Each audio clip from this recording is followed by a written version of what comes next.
Assalamu alaikum and a very good afternoon to all the students. Students, today in business study, I am going to explain you what we have done till now in online lectures. The summary from chapter number 1 to the chapter or the topic that we have covered in last lecture.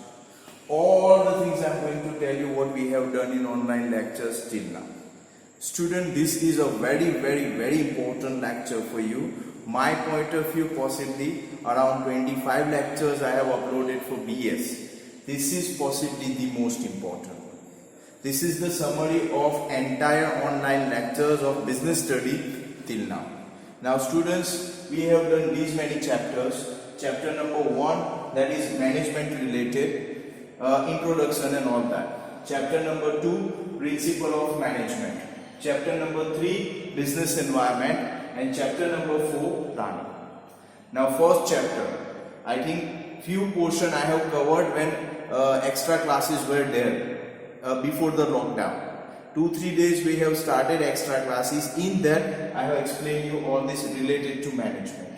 Then after in online lectures, Mohsin sir have covered this. So what is management and all that you have seen. I repeat again in short, management is nothing but getting work done from others in the best efficient manner, without any kind of coercion, without any kind of pressure on someone. If people are ready to work for you happily, willingly, then it is known as management. Second thing also we have seen that management is nothing but planning, organizing, controlling, directing, these 4 words. So management is a simple term, very easy. When it is asked in exam, you should write down planning, organizing, controlling and directing. Now, definition we have seen. Then after, characteristics of management. Management is continuous process, management is group activity, management is intellectual process, intellectual means thinking process. Management continues till the company continues. So this is what management features are. Management is a positive function. Management involves the thinking of different people.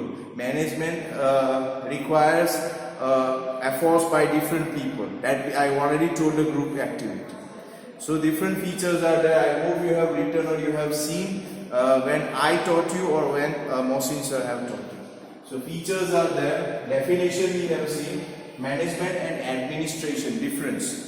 Management and administration, a very important difference is that management means to formulate the rules and regulations, to make the rules and regulations, whereas administration means that whatever rules and regulations are made by the business, administration people are following those rules and regulations. So management and administration, management they make the rules, whereas administrations they follow the rules. So management and administration. Second thing, management is at top level and administration is at bottom, middle and bottom level. So this is the difference between management and administration. Then coordination is one small topic in first chapter. Coordination, or you can say cooperation. It means that cooperation or coordination means that one department link with another department. That is coordination. Cooperation means support of each other. It means that I need your support, you need my support in the company. Without the support of each other, company cannot run for a long period of time. So that is cooperation. And coordination means that the department or the particular person link with another department. Raw material link with production department, production link with marketing department. So that is called as coordination. Then chapter number 2, principle of management. Now principle of management, we have seen the definition first. Definition of principle of management means that to follow the rules and regulations made by the company. Principle of management means that the thing which is right we have to accept that, and the thing which is not right or incorrect we have to reject that. Whatever rules made by the company, whatever the norms made by the company, we all have to follow that. That is principle of management. In that importance, we have seen that if the company follows, if the employees follows principle of management, then company will have a smooth modus operandi. No problems will be there and company will run smoothly. So principle of management is good for all the company, but all the companies have different principle of management. All companies will not have same principle. Principle means rules and regulations here. So different companies will have different rules, different regulations. So if all the people of the company follow principle of management, then company can run for a long period of time without any kind of interruption. So that is one importance of principle of management. Now importance of principle of management, that what I already discussed with you. One more thing, principle of management by Henry Fayol and by F.W. Taylor. Now students, listen here. Henry Fayol is a very famous person in management area. He has given 14 principles. You have seen that. 14 principles, one by one in my lectures I have discussed it. It has started from discipline, specialization, principle of equity, principle of equality. So many things are there. So 14 principles given by Fayol. Then principle of management given by Taylor. Taylor has also given the principle. 4 principles I think the given by Taylor. So you have seen that also. Then after we have seen Fayol and Taylor difference. It is already there. You see in the playlist where my lectures are there. In that I have explained the difference also. Then techniques given by Fayol. Science not rule of thumb, standardization of work. So many things are there. Harmony, not discord and all that. Selection by scientific manner and all that. So this technique also given by F.W. Taylor. Remember, technique is different and principle is different given by Taylor. Both are different. So kindly see the lectures which I have uploaded. In that, this difference also I have mentioned. Then after this we have gone through the chapter number 3, business environment. Now business environment just we have finished. So business environment means it's a meaning. Now meaning I already told you. Business environment means that we have to take care of all the environment surrounded to the business. It includes economical areas, social areas, technological areas and political areas. So this we have seen. Now elements we have seen one by one. Social elements, social business environment. We have to keep in mind the society if you want to run the business for a long period of time.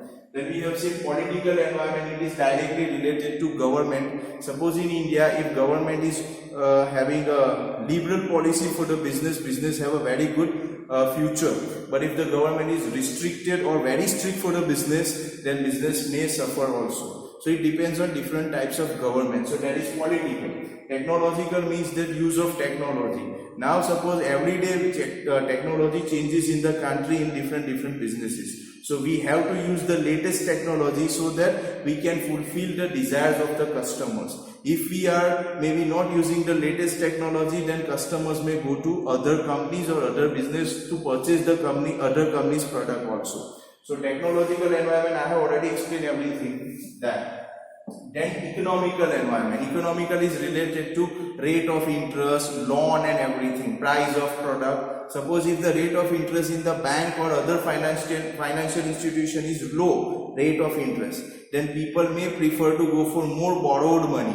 But if rate of interest is very high, then people may not borrow the money. Even price of product, if the rate of interest is low, then price of product indirectly will be also low, because company may not have the more expenses of the company will be low, so price of the product will be also low. So rate of interest is there, taxation policy is there, and many other, anything which is related to money, it is directly affected economical areas of the business. Then we have gone for 1991 new industrial policy that we have seen. Now 1991 new industrial policy means that in 1991 government has implemented this policy, because at that time the finance ministry as well as the government of India thought that if they want to give benefits to the businesses of India or the people of India, then they have to implement this. So they have implemented 1991 new industrial policy. In that LPG we have seen. Now LPG means that L means liberalization, P means privatization,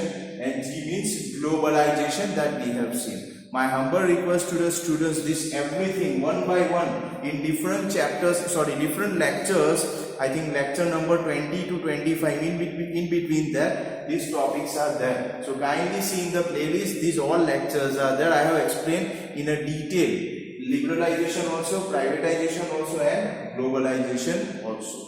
Then last time, I think it was the last topic that I have seen, demonetization. It means that completely the 500 rupees note and 1000 rupees note cancelled by government as a legal exchange of money will not be considered. Now new notes are there in the market. So in I think 2016 it was decided that 500 rupees note and 1000 rupees will not be a legal tender and will not be valid in the market. Now new notes are there. So that whole topic we have seen. So kindly see the last lecture, maybe in that this everything I have explained. Now chapter number 4, planning. Now planning chapter number 4 I have taken before this chapter. And it is a very important chapter, marks point of view also, exam point of view also. We have seen the meaning of planning. Planning is nothing but to decide something in advance.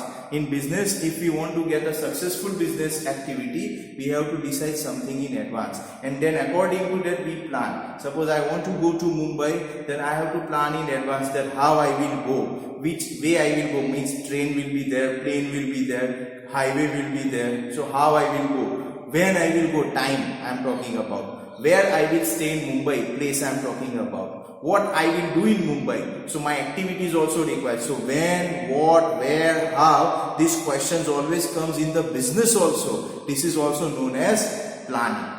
Now in that we have seen features of planning. Planning is a continuous activity, planning is a future related activity, planning is group activity. This we have seen. And I think my humble request to the student, when you think write about the features of different chapters, then I think few points are common. Like management features and planning features almost look like common. Group activity, future related activity, then intellectual process is there, expensive process is there. So these are almost common. So please, when you forget to write something for a particular topic, if you are writing for something else, like the features of planning and features of management, eventually inside that not same, but topics, the headings are almost same. So if you are writing same, you may get at least few marks. So that is good for you people.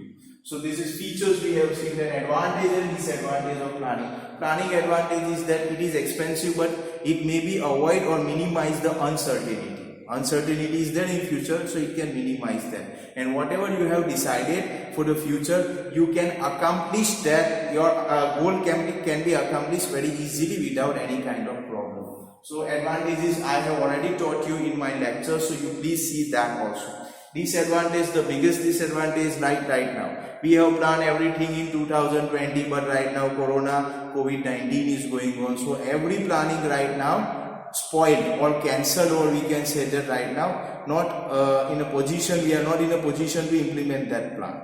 So planning is there, no doubt, but future is uncertain, so we cannot do that. Planning is expensive also. So these are disadvantages. I taught you everything. So please, my humble request, see the lectures there. Then process of planning, very important one. Process of planning, starting from setting the objective, then deciding the alternatives, selection of alternatives, and then finally rough plan will be there, and then actual planning will be there. So I have already discussed the whole process of planning. This is very important question, exam point of view, so please do that also. Then types of plan we have seen one by one. There was rules was there. Rules means that you know the rules made by the company to follow by everyone. Then objectives will be, the objective means purpose, which everyone has to achieve for the company. Then we have seen policies. Policies means that it is constant. Rules may be changed. Policies may not be changed constantly. Rules may be changed every day or every after 1 week or 10 days. Policies may change after 5 years or 10 years. So policy, you can say it's one type of rules, but I can say that policies are more stable and rules are not that much stable, may be changed frequently. Then we have seen procedure. Procedure means that step by step what we are going to do. I mean to say that if you want to make the tea, first you take the water, then you take the tea, then you take the sugar, and then different other things you add, and then tea will be ready. So this is a procedure that you have followed. Now method means that different methods are there. Suppose making something making a fan, making a benches or something different method people can do. Example, in 11th standard you people have calculated depreciation by two methods. One is called straight line method, one is called WDV, written down value method. So method will be different. So method, I can say that procedure is a step by step, whereas method is means that the way you people are doing that work. So there is a difference between procedure and method. Then we have seen the budget also. Budget is related to financial statement which we are doing every year in advance. Budget is prepared in advance which is related to financial. It means incomes and expenses of the business. So students, all these things we have seen till now in business study. Chapter number 1, management related. Chapter number 2, principle of management. Chapter number 3, business environment. And chapter number 4, planning. One more thing students, I would like to tell you. Some students may have the doubts in their mind about the case study. You please don't worry. When the school will reopen, I will discuss each and every case study of all these chapters. Because case study is not that online, it is very possible to discuss with you. We need some discussion direct. So for that purpose, your physical presence is required. So each and every chapter case study I am going to share, I am going to discuss with you. So please don't be panic for that. Okay, I hope you got these things. We'll continue for the next chapter right now. I may take the next chapter, new chapter right now in my next lecture of business study. Hope for the best. Thank you very much.